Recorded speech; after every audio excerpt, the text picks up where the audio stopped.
Քո հրաշքն ամեն օր ուղերձների շարք, երբ աղոթքիդ համար չես գտնում խոսքեր։ Չկա մարդ, որ չանցնի հոգևոր դժվարությունների և հոգևոր պայքարների միջով։ Այսօր հորդորում եմ քեզ քո կյանքում կիրառել այս հրաշալի աղոթքը․ «Իմ սիրելի Տեր Հիսուս, օգնի՛ր ինձ, խնդրում եմ, ստեղծված իրավիճակից ելք գտնելու հարցում»։ Սիրելի՛ բարեկամ,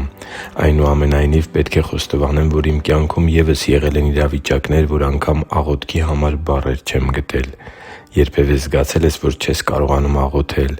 Սաղմոսերգուն հրաշալի տողերը մեզ փոխանցել իր աղոթքի մեջ։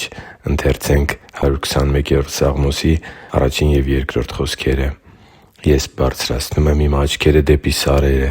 որտեղի՞ց պիտի գա իմ օգնությունը։ Իմ օգնությունը Տիրոջից է, որ արարեց երկինքն ու երկիրը» (Սաղմոս 139:1)։ Որոշակի օրերի հնարավոր է, որ մենք չզգանք մեր աղոթքի թարմությունը։ Ես նույնպես նման օրեր եմ ունենում իմ կյանքում։ Մենք միևնույն մարդկային հատկանիշներն ունենք, սակայն Քրիստոսին հավատացող մարդիկ հույսի մարդիկ են, ձգտումների, աղոթքների ու պայքարների մարդիկ։ Սակայն սա չի նշանակում, որ մենք չենք ունենում տկար ժամանակներ։ Տկարությունը կարող է շատ անակնկալ կերպով այցելել մեզ։ Հենց այդպիսի ժամանակներում է, որ մեզ ընդամենը մեկ աղոթք է մնում, որ բարձրացնենք առ Աստված․ «Իմ սիրելի Տեր Հիսուս, օգնի՛ր ինձ, խնդրում եմ, ստեղծված իրավիճակից ելք գտնելու հարցում»։ Համոզված եմ, որ Տերը լսում է այս խոսքերը և հոգատար սիրով է պատասխանում Իր զավակների օգնության այսպիսի աղաղակներին։ Այս կարճ, բայց սրտից բխած աղոթքն Աստծուն շատ բան կարող է փոխանցել քո մասին՝ քո նվիրման, քո հավատքի, քո հույսի և քո օգնության ակնկալիքների մասին։ Աստծու համար թանկ ու սիրելի՛ զավակ, այսօր առաջարկում եմ այդ պարզ խոսքերով հանձնվել Աստծուն՝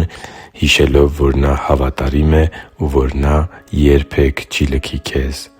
Այնուհետև կանգ մի առ, շարունակի՛ր աղոթել՝ կարդալով ու խորհրդածելով 121-րդ Սաղմոսի խոսքերի շուրջ։ Այո՛, երբ խիստ ճնշված ես, բարձրացրո՛ւ աչքերդ դեպի Տերը, Ով սիրում է քեզ, և աղոթի՛ր այս կարճ աղոթքով. «Իմ սիրելի Տեր Հիսուս, օգնի՛ր ինձ, խնդրում եմ, ստեղծված իրավիճակից ելք գտնելու հարցում»։ Նա լսում է քեզ։ Հիշի՛ր, որ դու Աստծո հրաշքն ես, և Աստված սիրում է քեզ։ Շնորհակալ եմ, որ դու կա՛ս։ Սիրով և աղոթքով, Արման Մանուկյան։